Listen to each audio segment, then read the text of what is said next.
कुकुड़ाखंडी रे हर घर तिरंगा कार्यक्रम पालित। गंजाम जिला कुकुड़ाखंडी ब्लॉक रे हर घर तिरंगा शोभायात्रा आयोजित हो जाइछि। स्थानीय गोष्ठी उन्नयन अधिकारी पल्लवी स्वाई नेतृत्व में तिरंगा शोभायात्रा ब्लॉक परिसर बाहरी तहसिल रे पहुंचते। एक कार्यक्रम में संपृक्त ब्लॉक कर्मचारी, तहसिल ऑफिस कर्मचारी और कुकुड़ाखंडी समस्त सरकारी और बेसरकारी स्कूल शिक्षकों छात्र छात्री जोग देते।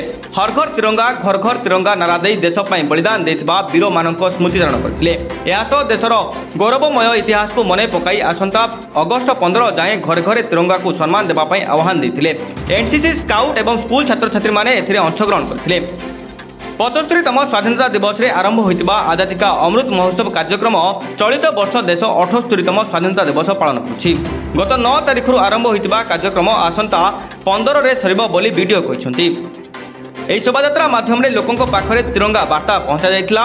ଏଥିରେ ତହସିଲଦାର ସପନ କୁମାର ସାହୁ, ବିଇଓ ସନ୍ତୋଷ କୁମାର ମହାପାତ୍ର, ସରପଞ୍ଚ ବନ୍ଦନା କୁମାରୀ ସେଠୀ, ଜିପିଓ ସୁପ୍ରଭା ସାହୁ, ସିଡିପିଓ କୁସୁମ କୁମାରୀ ସାହୁ, ମନୋଜ କୁମାର ପ୍ରଧାନ, ଅନୁରାଗ ରଥଙ୍କ ସମେତ ସମସ୍ତ କର୍ମଚାରୀ ଏବଂ କାର୍ଯ୍ୟକର୍ତ୍ତା ଉପସ୍ଥିତ ଥିଲେ।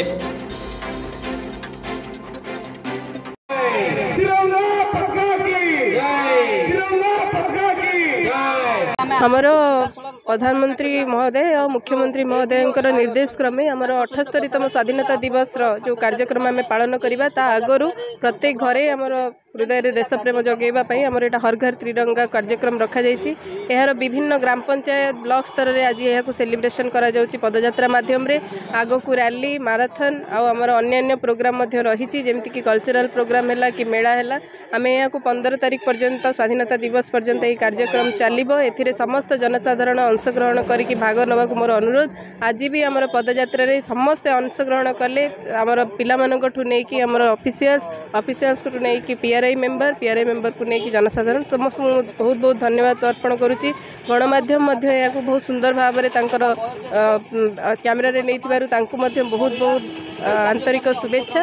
आम हर घर तिरंगा जो ये अभियान आरंभ कर कुकुड़ाखंडी पंचायत समितिर प्रत्येक घरे पहुँचेगा आमर निहाती भाव में अदम्य प्रयास रहा। गर्वर सहित कहबी यहाँ देशपाई एक आह्वान जाति धर्म वर्ण निर्विशेष समस्ते चाहती घर घर तिरंगा प्रोग्रामटा अति गर्वित कथा से आम गर्व करवा कथा जो प्रधानमंत्री घोषणा कर प्रत्येक घरे जो तिरंगा उड़ब। समस्त मोर नमस्कार। ये आज माननीय मुख्यमंत्री और माननीय प्रधानमंत्री निर्देश क्रमे जो घर घर तिरंगा प्रोग्राम आम कुकुड़ाखंडी पंचायत रे पालन हो जाएगी। तो यहाँ कुकुड़ाखंडी पंचायत रु तहसिल पर्यंत गोटे पदयात्रा आयोजन कराइला। एथिरे सबु वर्गर सबु माने संस्थार लोक मैंने जोग देते, छोट छोट पिला माने जोग देते। तेणु से भीतर जो उत्साह देखिलु से वास्तविक गोटे स्वागत योग्य पदक्षेप।